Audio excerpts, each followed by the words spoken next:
Hello friends, welcome to advance Excel in Hindi. और आज हम सीखेंगे अलाइनमेंट। आज हमारा 5वां क्लास है जिसमें हम अलाइनमेंट को सीखेंगे। तो आइए दोस्तों अलाइनमेंट की बात करते हैं। ये आप देख पा रहे होंगे यहाँ पर कि हमने इससे पहले क्लिपबोर्ड, फॉन्ट और quick access tool bar, file ये सारे खत्म कर दिए थे। अब अलाइनमेंट की बात करेंगे। अलाइनमेंट करता क्या है, तो चलिए स्टार्ट करते हैं। अलाइनमेंट क्या करता है, तो चलिए मैं एक सैम्पल टेक्स्ट यहाँ पर लिख लेता हूँ। मैंने एग्जाम्पल के तौर पर लिख लिया एक्सेल, और मैंने इस सेल को थोड़ा सा बड़ा कर लिया है। अब यहाँ पर देखिए अलाइनमेंट क्या करता है। अलाइनमेंट इस सेल को यहाँ से आप भी बड़ा कर लें इस तरह से। अब ये देखें क्या करता है अलाइनमेंट।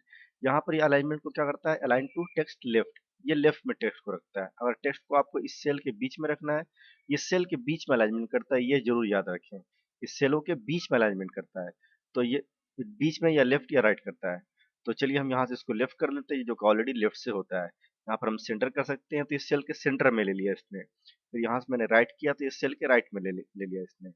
अब यहाँ पे इसको सेंटर कर देता हूँ। अब ये दूसरा ऑप्शन देखते हैं, ये क्या करता है, ये इसको टॉप में कर देता है। ये देखिए सेल के टॉप में इसको अलाइनमेंट कर देगा। ये सेल के बॉटम में, मिडिल में अलाइनमेंट कर देता है, और ये सेल के बॉटम में अलाइनमेंट कर देता है। तो इस तरह से हम कुछ किसी भी टेक्स्ट को लिख के सेल के चारों तरफ अलाइनमेंट कर सकते हैं। लेफ्ट, सेंटर और राइट, और ये टॉप, बॉटम, मिडिल और टॉप में हम अरेंजमेंट कर सकते हैं। तो इस तरह से सेल हम टेक्स्टों को अरेंजमेंट कर सकते हैं। अब हम बात करते हैं दोस्तों इस रोटेशन की। ये क्या करता है, जब यहाँ क्लिक करेंगे ओरिएंटेशन, तो यहाँ पर एंगल क्लॉकवाइज, टेक्स्ट को ये एंगल क्लॉकवाइज घुमाता है, जो कि मैं आपको दिखा रहा हूँ। ये देखिए इसने टेक्स्ट को एंगल क्लॉकवाइज मूव कर दिया, घुमा दिया है। फिर मैं दूसरा ऑप्शन देखता हूँ, ये क्या करता है, एंगल क्लॉकवाइज। ये एंगल काउंटर क्लॉकवाइज था, जो कि टेक्स्ट को इस तरह से दिखा रहा था। दूसरा है एंगल क्लॉकवाइज, जो कि टेक्स्ट को इस तरह से मूव कर रहा होता है। तीसरा वर्टिकल टेक्स्ट, टेक्स्ट को ये वर्टिकल में लिख लेता है। थोड़ा सा मैं सेल को बड़ा कर लेता हूँ, यहाँ पर इसकी विड्थ, हाइट सॉरी। तो ये देखें सेल को ये इस तरह से लिख देता है, वर्टिकल में लिख देता है। रोटेट टेक्स्ट अप, आप चाहते हो टेक्स्ट अप से लिखे, ये देखिए इस तरह से, जो कि अप से लिख ही रहा आपसे ये। और आप चाहते हो डाउन से लिखा है, ऊपर से नीचे लिखा है, जिससे आप एक्सेल ऊपर से नीचे EXCL लिखा रहा है, तो इस तरह से भी आप इसको लिख सकते हैं। अब यहाँ पर हम जाते हैं फॉर्मेट सेल अलाइनमेंट में दोस्तों, और हम देखते हैं कुछ एडवांस ऑप्शन भी इसके अंदर है। तो आइए मैं इसको देखता हूँ। थोड़ा सा पीसी मेरा स्लो है, जिसकी वजह से खुल नहीं पा रहा, और ये खुल गया। अब यहाँ पर देखिए ये ओरिएंटेशन का कुछ ऑप्शन आपको ये दे रहा है। आप जितना पर चाहें इस कर्सर को रख सकते हैं। आप चाहते हैं कि आपका टेक्स्ट जो है 45%, 25%, ये देखिए मैंने इसको अलाइनमेंट कर रखा है। 25% मैं चाहता हूँ मूव करना, तो मैंने यहाँ से इसको 25% पर रखा और ओके मार दिया, तो 25% पे ये टेक्स्ट मेरा रोटेट हो गया। तो आइए फॉर्मेट अलाइनमेंट में फिर से आते हैं, और यहाँ पर आप टाइप भी कर सकते हैं। या तो आप यहाँ से इसको पकड़ के करें, पकड़कर मूव कर सकते हैं, या यहाँ पर टाइप कर सकते हैं एग्जैक्ट 45 डिग्री को, तो 45 पे टाइप करते हैं। ये देखिए 45 डिग्री पे है, इसको इस एंगल पे इसने टेक्स्ट को रोटेट कर दिया। अब यहाँ पर आते हैं दोस्तों कुछ एडवांस ऑप्शन में। मैं यहाँ पर देखता हूँ टेक्स्ट रैप, जो कि बाहर में है।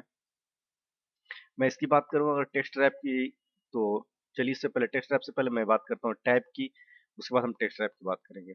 तो चलिए इसको मैं स्ट्रेट कर लेता हूँ। स्ट्रेट करने के लिए फिर मैं वहीं पर जाता हूँ और फॉर्मेट सेल पे जाता हूँ। इसको मैं बिल्कुल यहाँ से, यहाँ पर आप टाइप भी कर सकते हैं 0 डिग्री, और ये 0 डिग्री पे ये बिल्कुल स्ट्रेट जैसा नॉर्मल होता है। अब ये टैब क्या करता है, ये टैब ये करता है कि टेक्स्ट को हल्का सा आपको मूव करना हो, तो हम स्पेस ना देके टैब का यूज करते हैं। क्योंकि आपको कई टेक्स्टों को अलाइनमेंट करना हो, तो हम जैसे वर्ड पे टैब का यूज करते हैं, यहाँ पर जो कीबोर्ड से टैब का यूज नहीं होता है। कीबोर्ड में अगर एक्सेल में अगर कीबोर्ड से आप टैब मारेंगे, तो ये एक सेल से दूसरे सेल मूव हो जाएगा, जैसे आप देखें। तो इसलिए यहाँ पर टैब का ऑप्शन दिया गया है। जबकि वर्ड में ये है कि आप टैब का यूज करते हैं, तो टेक्स्ट को मूव करता है 5 इंच पे, 1 इंच पे, 1.5 इंच पे, आप जितना पे सेट कर दें उसको। तो यहाँ पर टैब का यूज करने के लिए यहाँ पर उन्होंने टैब का बटन दे रखा है। तो ये देखिए इंक्रीज इंडेंट, ये देखिए थोड़ा थोड़ा ये मूव हो रहा होता है यहाँ से। तो आप उसको मूव कर सकते हैं या बैक कर सकते हैं यहाँ से। तो जब एक्सेल में आपको टैब का यूज करना हो, तो आप टैब कीबोर्ड से टैब का ना यूज करके बल्कि यहाँ से यूज करें, क्योंकि वो कीबोर्ड वाला टैब यूज नहीं होता है यहाँ पे। वो होता है लेकिन एक्सेल से दूसरे सेल मूव होने के लिए होता है। टेक्स्ट को मूव करना हो टैब के जरिए से, तो आप यहाँ पर से टैब का यूज कर सकते हैं, जो कि आप देख पा रहे हैं मैं यहाँ से मूव कर पा रहा हूँ। ये हो गया दोस्तों मूव। ये आप देखें कि आप जो टेक्स्ट लिख पा रहे हैं लेफ्ट टू राइट, तो नॉर्मल हम लेफ्ट टू राइट लिखते हैं। राइट टू लेफ्ट अगर लिखना हो, तो आप इसका कर्सर का जो पोजीशन है, राइट टू लेफ्ट कर सकते हैं, कॉन्टेंट्स कर सकते हैं। तो यहाँ पर हम नॉर्मली लेफ्ट टू राइट रखते हैं, क्योंकि हम जो इंग्लिश लिख रहे होते हैं वो लेफ्ट से राइट होता है। अब हम बात करते हैं टेक्स्ट रैप की। टेक्स्ट रैप करता है क्या, एग्जाम्पल ले लीजिए कि मैंने यहाँ पर लिखा एडवांस एक्सेल, एडवांस एक्सेल।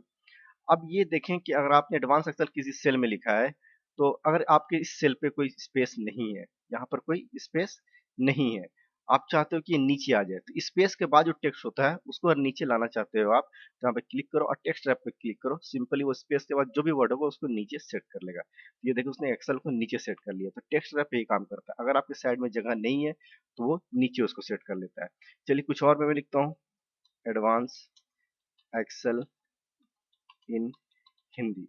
अब एग्जांपल आप ये ले लें कि यहाँ पर मेरे पास कोई स्पेस नहीं, यहाँ तक कि मेरा स्पेस है, मैं यहाँ स्पेस आगे नहीं ले सकता हूँ, मैं चाहता हूँ ये नीचे आ जाए, या मैं चाहता हूँ कि नीचे लिखा है ये, तो मैं टेक्स्ट रैप पे क्लिक करूंगा और इसने पूरे वर्ड को उसी सेल में नीचे ले लिया। तो ये काम करता है टेक्स्ट रैप। टेक्स्ट रैप को यूज करने का दूसरा तरीका ये भी है कि आप पहले से ही यूज कर सकते हैं, जैसे मैं कर रहा हूँ।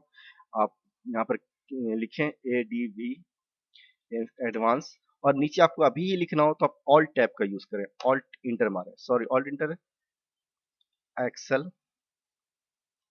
इन, फिर ऑल्ट इंटर का यूज करें, ये कर्सर नीचे आ जाएगा हिंदी, और इंटर मार दें, ये देखिए उसने ले लिया। तो ये टेक्स्ट आप दो तरीके से ले सकते हैं, या तो आप लिख के यहाँ से रैप कर लें, या आप लिखते वक्त ही ऑल्ट इंटर का यूज करें, वो नीचे आपको कर्सर ला के दे देगा। तो ये था दोस्तों टेक्स्ट रैप।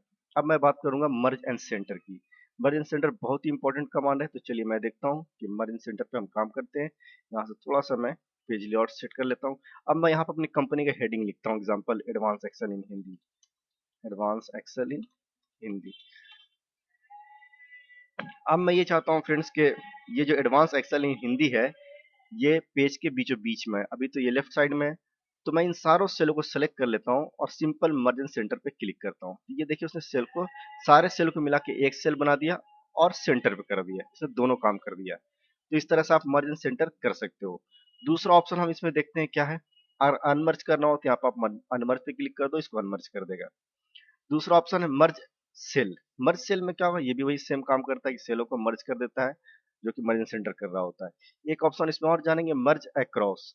मर्ज अक्रॉस क्या करता है फ्रेंड, मर्ज अक्रॉस इस तरह से काम करता है कि आप एग्जांपल ले लें कि आपने लिखा हुआ है, कई चीजें लिखी हुई है, जैसे लैपटॉप लिखा हुआ आपने, माउस लिखा हुआ है, कीबोर्ड लिखा हुआ है, पेन ड्राइव लिखा हुआ है, तो इस तरह से कई लिखा हुआ है। आप चाहते हो सारे एक एक सेल बन जाए, ये सारे के सारे एक एक सेल बनते चले जाएं, सारों को मिला के ये एक सेल। तो इमरजेंसी सेंटर जैसे आप करोगे तो ये क्या करेगा कि ये सिर्फ लैपटॉप को रखेगा, बाकी चीजों को डिलीट कर देगा, क्योंकि इस पर स्पेस नहीं है।